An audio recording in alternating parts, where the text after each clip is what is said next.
उपादान विद्यमान रहता है लेकिन कार्य विनष्ट हो जाता है। आद्यः बाधः, उपादान के साथ जब कार्य नष्ट होता है तो हम उस कार्य का बाध ऐसा कहते हैं। द्वितीयस्तु निवृत्ति, उपादान बच जाता है, कार्य केवल नष्ट होता है तो वहाँ पर हम कार्य की निवृत्ति ऐसा कहते हैं। आद्यस्य कारणम अधिष्ठान तत्व साक्षात्कारः, अपने कारण के साथ उस कार्य को नष्ट कर देना, यह है अधिष्ठान तत्व साक्षात्कार का काम। अधिष्ठान तत्व साक्षात्कार के बिना माया खत्म नहीं होती, इसीलिए सबका परिणाम उपादान भूत माया के साथ कार्य का नष्ट होना यह केवल अधिष्ठान तत्व साक्षात्कार से ही संभव है।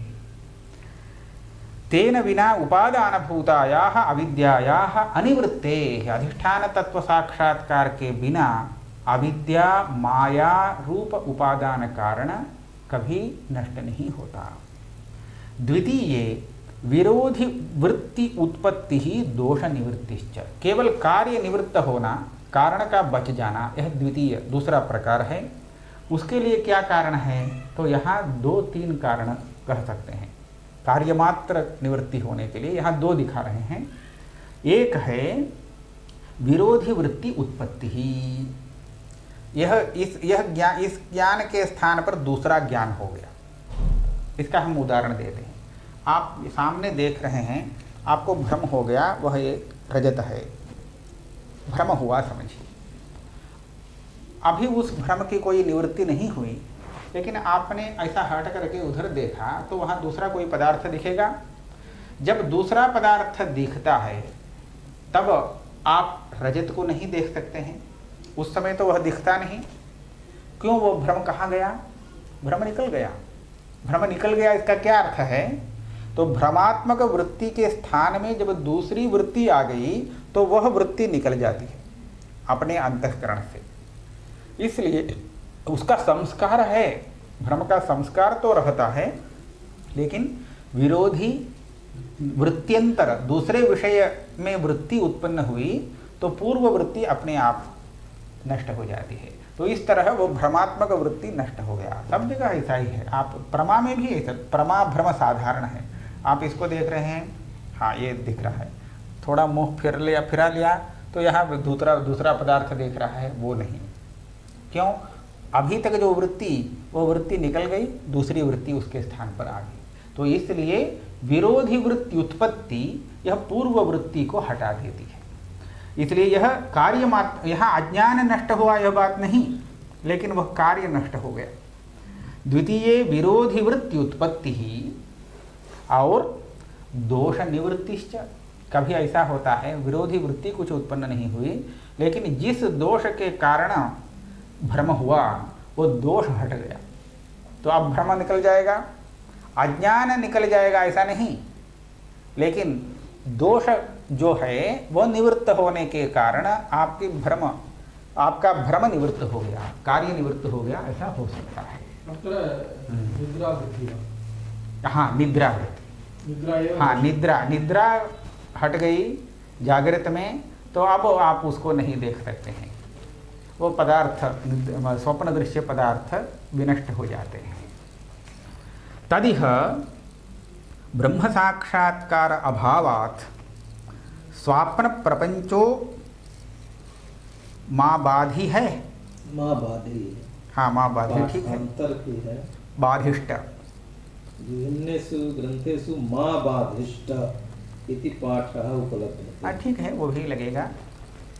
तो यहाँ पर प्रकृत में जब जागरण हो गया तो जागरण में स्वप्नोपलब्ध पदार्थ का बाध तो न हो, बाध नहीं होगा, क्योंकि उसका मूलभूत जो अज्ञान है उसका नाशक साक्षात्कार नहीं हुआ है, इसलिए स्वाप्न पदार्थ का बाध नहीं होता, नहीं हो, लेकिन विनाश तो हो ही सकता है, क्योंकि उसके स्थान में अब दूसरा ज्ञान ले लिया, उसके स्थान पर दूसरा ज्ञान आ गया तो उसका स्थान नहीं है।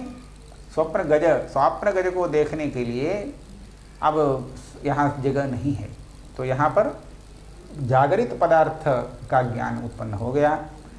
अथवा निद्रा रूप दोष निवृत्त हो गया, इस कारण स्वप्न दृश्य पदार्थ विनष्ट हो गया है, इसीलिए उसको नहीं दिख रहा है।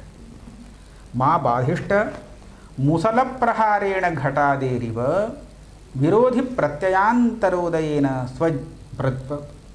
विरोधि प्रत्ययांतर उदयेन स्वजनकीभूत निद्रादि दोष नाशेन वा गजादि निवृत्तौ को विरोधः। यह संभव है। निद्रारूप दोष भ्रमजनक, स्वप्नदृश्य भ्रमजनक निद्रा दोष निकल गया तो इसलिए वो ही निकल गया, विनाश कार्य का विनाश हुआ। अथवा यहाँ दूसरा विरोधी वृत्ति जागृत काल वृत्ति आ गई, इसलिए वो हट गया, ऐसा भी हो सकता है। एवंच शुक्तिरूप्य से, तो इसी न्याय को हम शुक्तिरूप्य स्थल में भी इसी तरह लगा लेंगे। शुक्तिरूप्य से शुक्तिवच्छिन्न चैतन्यनिष्ठ स्थूला विद्या कार्यत्व पक्षे शुक्तिरिति ज्ञानेन तद अज्ञानेन सह रजतस्य बाधः। मूला विद्या कार्यत्व पक्षे तु मूला विद्यायाः ब्रह्म साक्षात्कार मात्र निवर्त्यतया शुक्ति तत्वज्ञानेन अनिवर्त्यतया तत्र शुक्ति ज्ञानात् निवृत्ति मात्रं मुद्गर प्रहारेण घटस्य इव।